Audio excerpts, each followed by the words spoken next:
Hello, everyone. Welcome to another 2023 SpringDocs screening. My name is Armando Zamudio, and I am the Public Programs and Events Coordinator here at IDA. For our blind and low vision attendees, I'm going to identify myself. I am a light-skinned Mexican-American with messy hair, wearing a black t-shirt, white button-up, glasses, and sitting in an office space. Thank you to our media partners, Variety and KCRW, for sponsoring our 2023 SpringDocs. This evening, we'll have a conversation between Director Laura Checkoway, Executive Producer Laurence Fishburne, Co-Producer Jason Wilson, and moderated by entertainment journalist Claudia Puig, whose film The Cave of Adullam is currently streaming on ESPN+.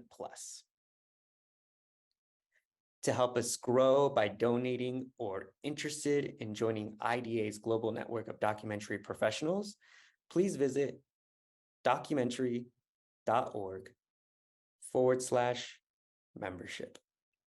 To see more amazing films like this, please visit www.documentary.org/SpringDocs. Now, before we start, I would like to give a quick brief land acknowledgement. We recognize the Gabrielino, Tongva, and Chumash people as the past, present, and future caretakers of the land, water, and cultural resources in the unceded territory of Los Angeles. Thank you so much to Andrea Lust for interpreting this discussion. And with that, I'll pass it on to Claudia. Thank you.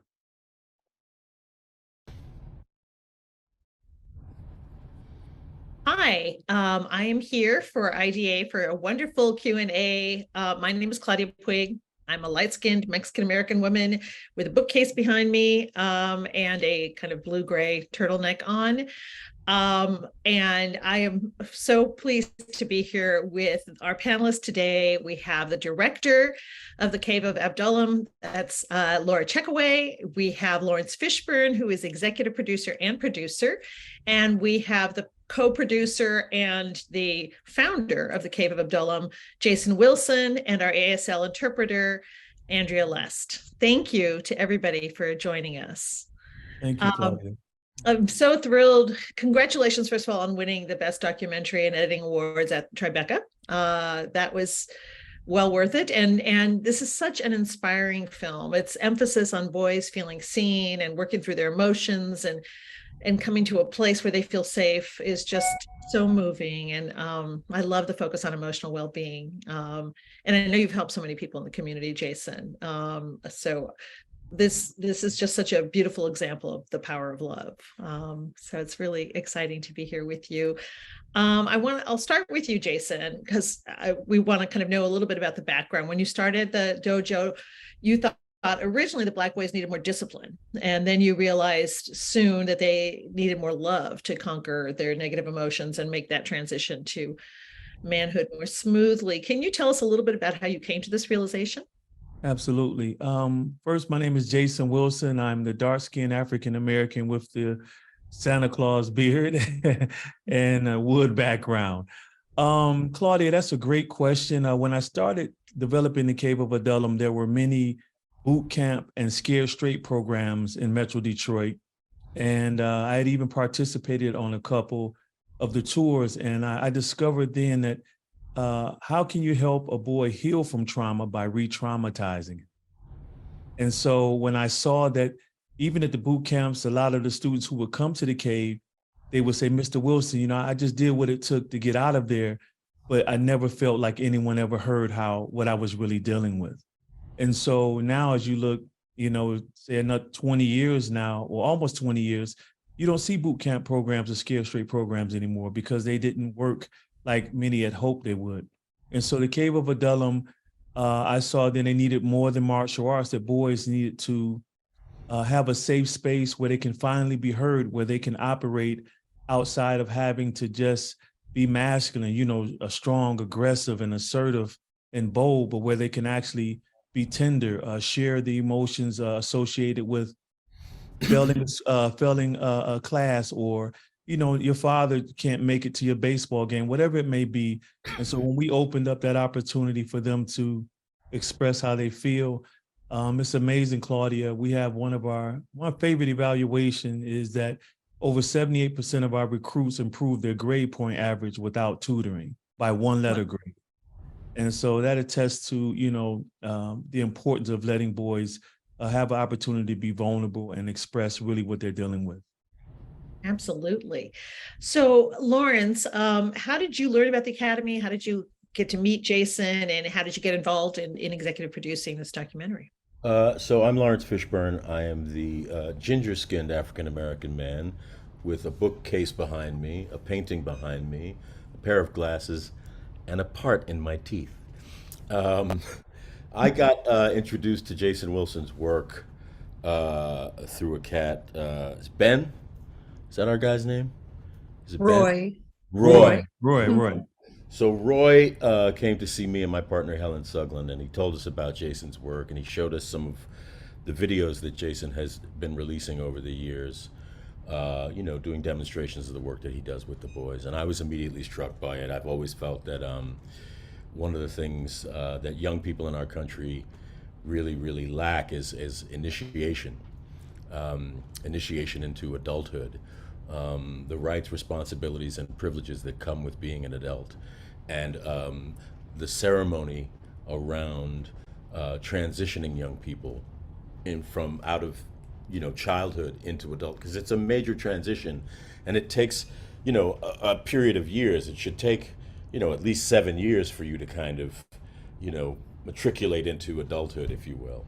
So, because it's one of the themes that exists in my work. If you think about a movie like Boys in the Hood, where I played this father figure who mentors this boy who, leaves his mother's home, comes to his father's home, and is basically given, instruction, guidance, rules, parameters, expectations for his behavior, in order for him to actually become a man, and a man who is fully integrated, not just, as Jason said before, strictly masculine and bold and aggressive, but a man who is also thoughtful and kind and tender, and can express his emotions well, expressing one's emotions well, honestly, without fear, without shame, is really, really important to everyone's wellness, if you will.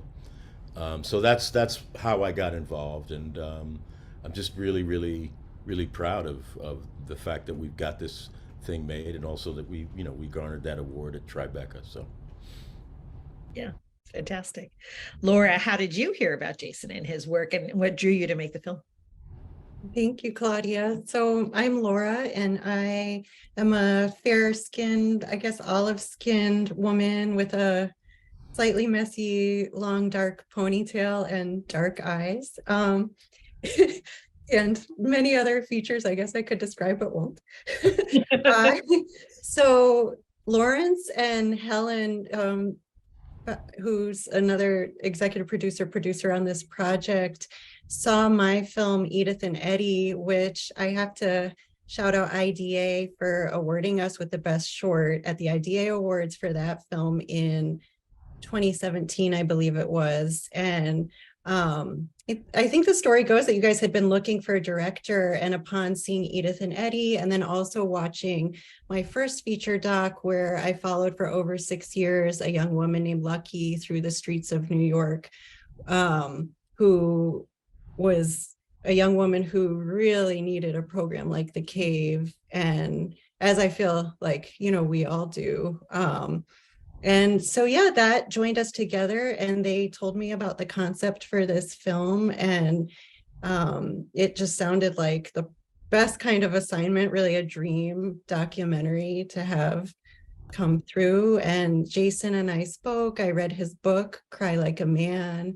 And yeah, then I flew out to Detroit to meet him and visit the Cave for a first time without a crew, just to get a feel for everyone and be introduced to the community there. And I think we knew right away the just the bond that we share. And we both are very much in the trenches of this world and dealing with like people's emotions. And I think in some ways doing really similar work in each of our fields. And yeah, so we just felt we also operate on like a divine level and felt such a calling to what we both do, but also to what brought this project not only together, but to see it through. I think the documentary community knows how much it takes to get a film past the finish line. And so yeah, we just poured like so much love into this, and it feels like that's really transmitting to audiences when they see it.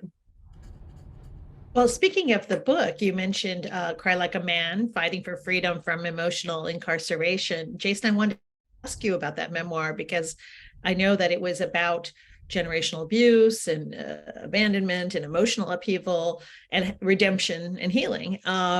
You've said you see yourself in the boys. So I wondered if writing that memoir helped you in your work. Did it bring anything to the fore? How did it affect what you do at the Academy?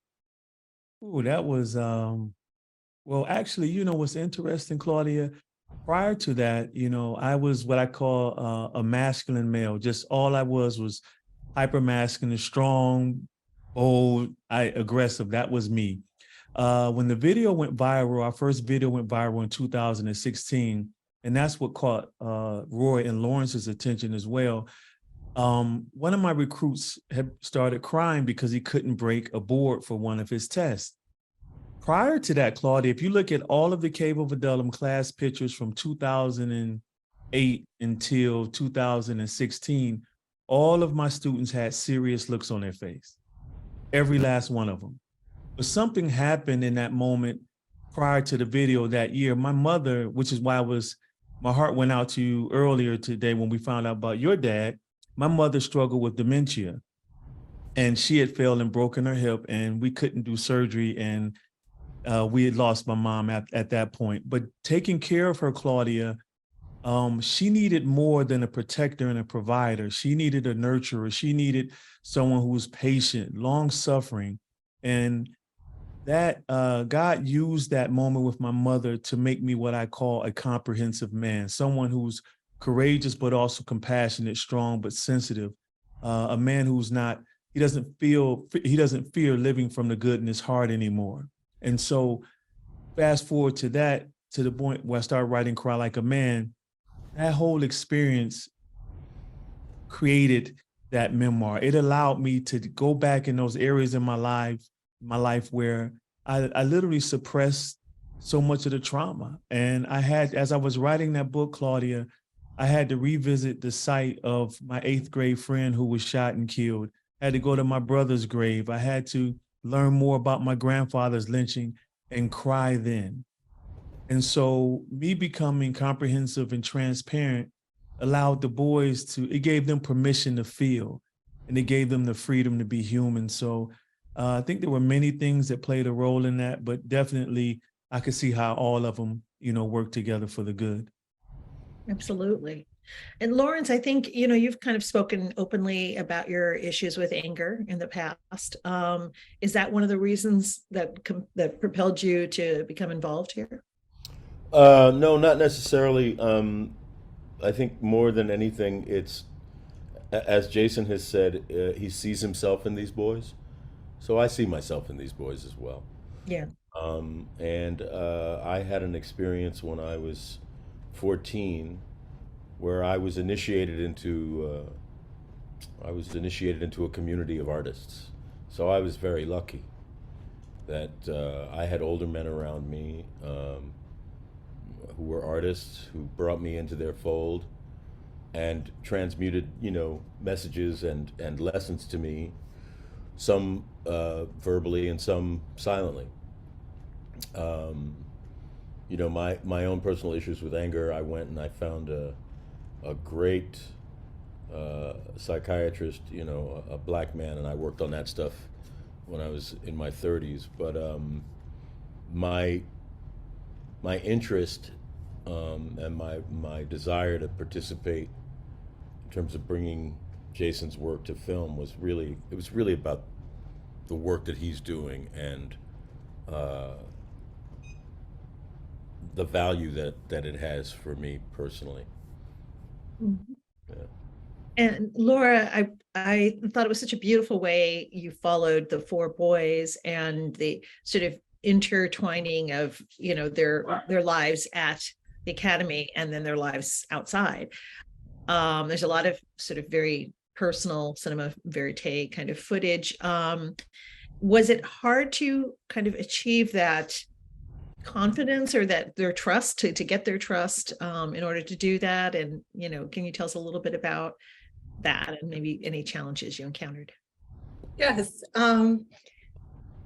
It was really quite easy, and this is not to diminish the level of craft, and just where I think I am in my own career to be able to go in and really capture the heart of situations. But I really have to salute Jason on this, because a lot of the trust building that we do, or, you know, as a documentarian, getting access to people and then entering their lives and being invited into, I mean, in this, you know, you see boys brushing their teeth and washing their faces in the bathroom, right? So the ultimate intimacy that you can find with people. Jason had done all of that development work for us before I think this documentary was even a concept. And so, you know, he truly is such a leader and father figure, not only to the boys, but I mean, just seeing the power of his influence on entire community, all of their families, is just so real and so true. And so, yeah, by introducing me and then inviting me in as we chose who we were going to focus on and follow, they were really ready to roll. And I mean, it was amazing. Again, I've spent years following people in order to really get into the guts of whatever's going on. And this was a case where on day one, you know, boys were showing me their yearbook. I remember, Kevin, there's a beautiful scene that in the edit we chose to save for later as more of a reveal about who he is and what made him who he is. And he sheds a tear in his bedroom while he talks about some bullying that he endured. That was actually the first time we ever filmed with Kevin, and just went straight to that. And so yeah, I really saw how also with kids, you know, there's sort of the characters that they're playing a lot of times, which is something that Jason is cutting past and going deeper with in his own work.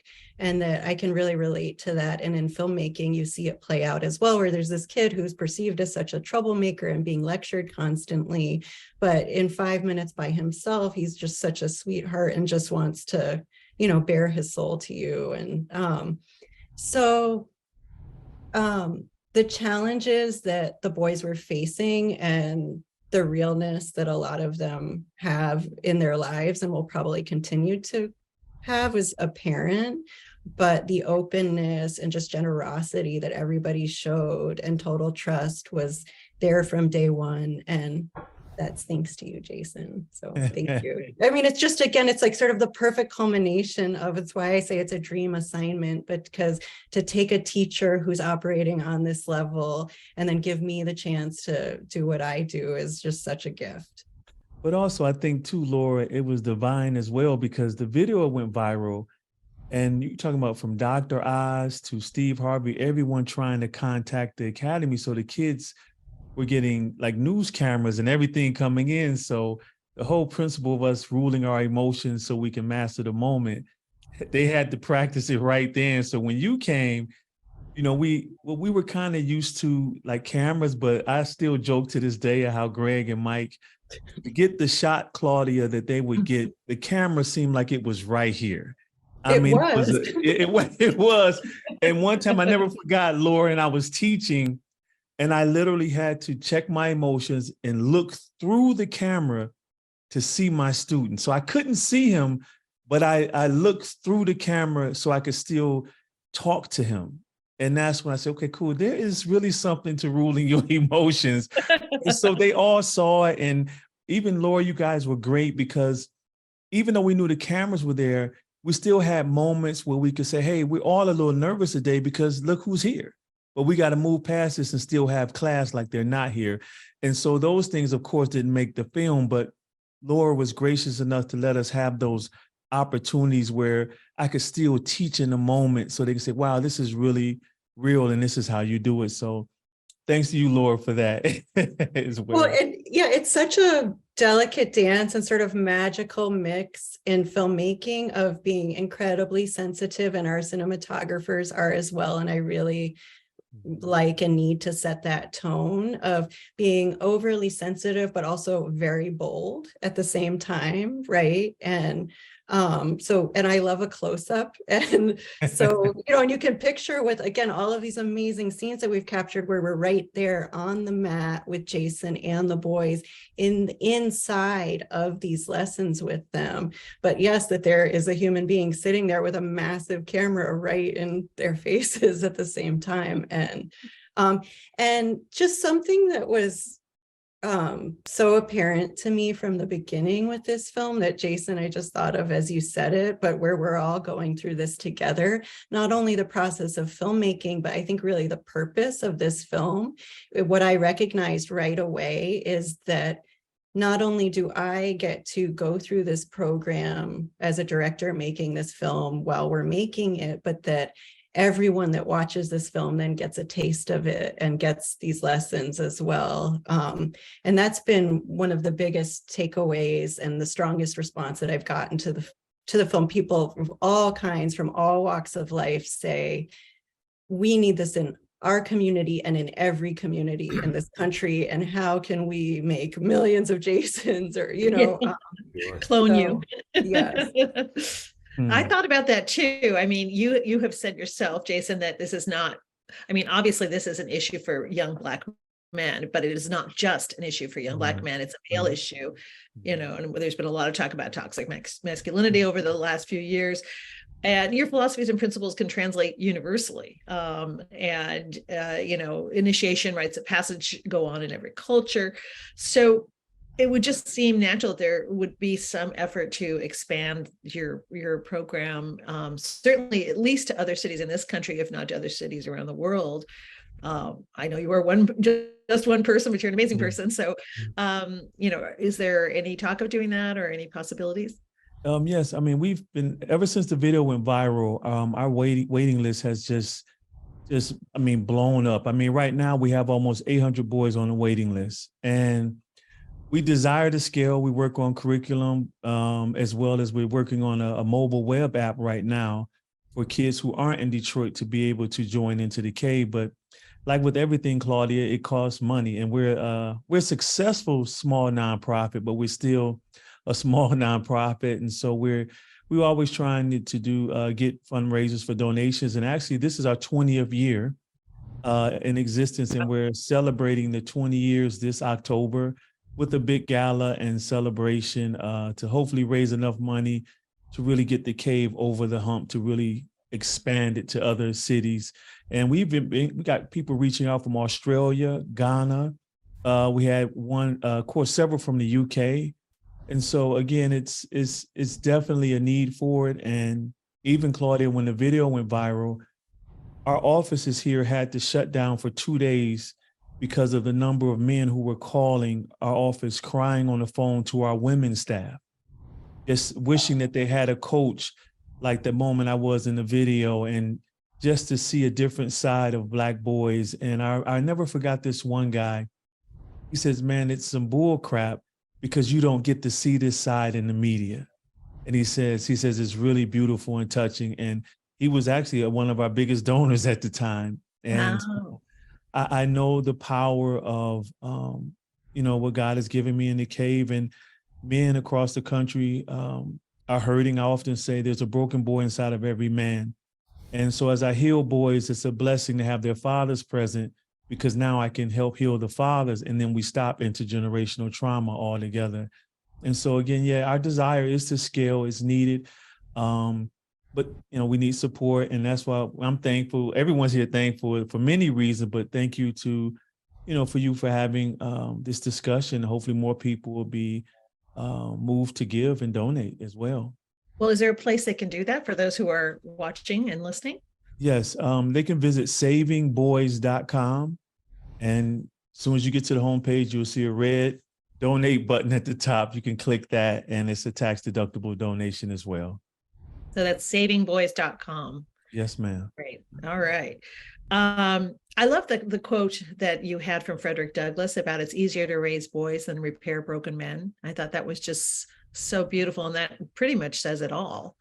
It's interesting because we had this whole notion of scared straight, right? There was that documentary that came out, I don't know how many years ago, and you've proven that that is not the way to get across. It's through love and your compassion and your patience with them.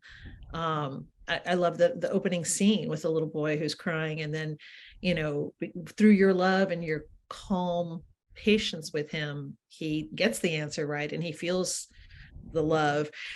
And you weave obviously faith and religion into everything. So what do you do if someone is of a different faith, or what, you know, how do you deal with that whole aspect of it? It's interesting. The boys don't come in like the carrying crosses or anything. Yeah, They right. don't come, their parents don't. We don't proselytize. Again, you know, if people really understood the message of Yeshua or Jesus, it wasn't necessarily about the religion. A religion is what put him on the cross. It was about a relationship that he came for. And so what I focus on is showing them his love more so than what's written. I want to be a living epistle instead of giving them a Bible to read. I rather manifest that in front of them. And then, you know, he says, be a fisher of men. You can't fish without bait, you know, so I put bait on the hook and reel the kids in, you know, in a way that doesn't force them, because it's not real anyway. And so my goal isn't that. My goal is to help them heal from their trauma, their pain, their self-doubt, their lack of confidence, whatever it is, their father wound, mother wound. And in the process, I always get out the way and let God do his thing. I'm just a vessel. And so I've had Muslims come. I had one Muslim boy, beautiful young boy, got caught stealing. He was Bangladesh, actually. Got caught stealing at a store, just one mistake. And at the time we were getting court referred youth. And I never forgot, we were talking, and he said, Mr. Wilson, I know I'm a better kid than I am. I said, I believe it. At the time, he had like a 2.6 GPA. I said, can you show me how good of a kid you are by your grade point average? He says, absolutely. Do you know in 16 weeks, he got a 4.0? Wow. We didn't even talk about faith. We didn't talk about faith. He just felt my love. And that's what he needed to become the boy he knew he was. And my respect for his community and his father and his mother, no lines were ever crossed. They just appreciated that someone was there to help their son to become better. That's wonderful. You mentioned his father and his mother, and women also play a key role in your process. Yes. I think you mentioned one of your mentors named you the wounded healer, and you know, you said you learned compassion and tenderness and how to be long-suffering from caring for your mom. And I liked that you know, we see Gabe's mom and Kevin's mom having key roles. So can you expand a little bit on the role of mothers for the other half here? Yeah, well, that's a great question. We have Mother's Day in the Cave once a month. Mothers, it was interesting because we thought we would have a hard time with that because moms love being involved, but this is a rite of passage into manhood. But when we let them come for the first time, they were like, okay, this is too emotional. I'll stay in the car. And it's amazing, you know, how the buy-in was so strong because they understand the importance of the role of a man plays in a boy's life. But what's interesting, Claudia, when we do have Mother's Day, when the mothers come, the boys train harder than when they are there with just us. And it shows the power of influence of a woman and a mother. And literally a boy would run through the wall for his mother. I mean, I never got in a fight because someone talked about my dad. Talk about my mom, it's a problem. No one ever says your dad wears army boots. I could care less what you said about my dad, but you say something about my mother, it's a problem. And to see, you know, especially with the single mothers, Claudia, I never forget a time one mother was real hard on her son because she's a single mom, and the son was very rebellious at the time. And he sat down at the end of the hallway right before you walk into the cave, and he just was discontented, head in his hands, and just sullen. I looked at his mother and I said, I said, I want to free you to be mom. And she says, what do you mean? I says, right now you have to play 2 or 3 roles. I say, it's like a quarterback having to be the center who hikes the ball to the quarterback, then become the quarterback and throw the ball to the receiver, and then become the receiver to catch the ball. I says, your greatest gift is being an encourager and a nurturer. And I said, look at your son right there and tell me what he needs. And she started crying. She said, he needs my love. And I said, give me the freedom to play dad in this life so that you can play that role. She just cried, and he became a much better student because he wasn't really missing the discipline, because he got it from her. He got it from the teachers at school. He got it from the football coaches, but he didn't have that nurturing love that a boy longs for from the mother. And so when she was able to fill a void that no man could ever fill, he improved greatly. And so that's one of the greatest, blessings that I can say that I can help in women's lives, is to, especially single mothers, where they can really relinquish that side that they don't really like doing anyway. And where they can truly manifest.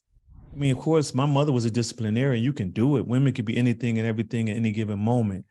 However, to see a woman operate in that nurturing and that love and that inspiration and encouraging and empowerment, you can't touch it. And so that's one of the greatest things I see about the Cave, working with mothers, and mothers actually helping us inside the Cave.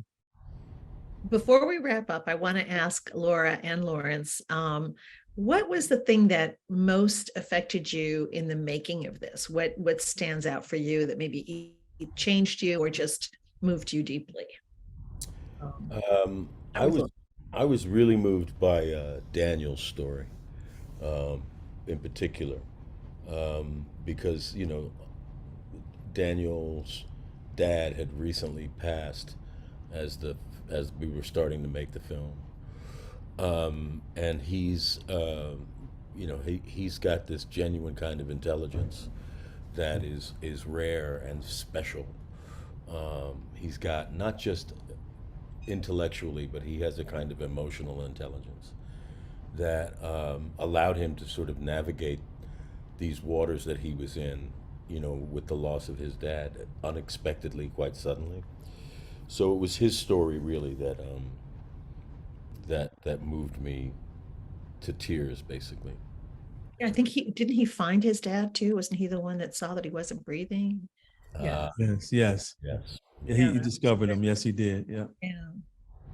Yeah, and I was so surprised that it had just happened. I thought that this was something that had happened like a year before, but it was very fresh when we started filming him. And that he was still functioning was very impressive. And yeah, I think that for me, so many things, literally every lesson that, each session at the Cave, which would happen at that time on Tuesdays and Thursdays. And so for the weeks that we were there in Detroit filming, we would maximize those sessions, and they were just packed full with gems that, the film could have been much longer, right? And I would say that also, just personally as a filmmaker, to be at this point where, as a documentarian, I've made some really heart-wrenching films where some of the inspiration or solutions came in the discussions that were had with the audience after the film, at the screenings.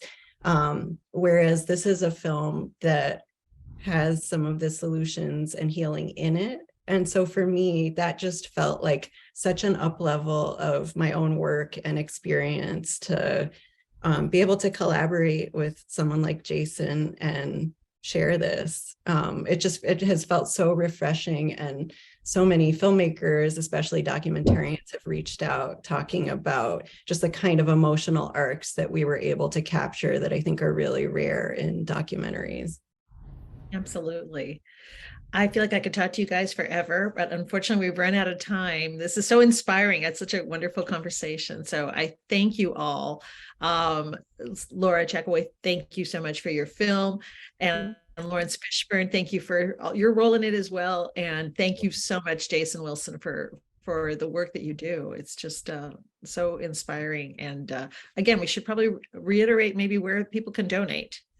What was it was Save Boys? Savingboys.com. Savingboys.com. Mhm. Yeah. And thank you also to Andrea.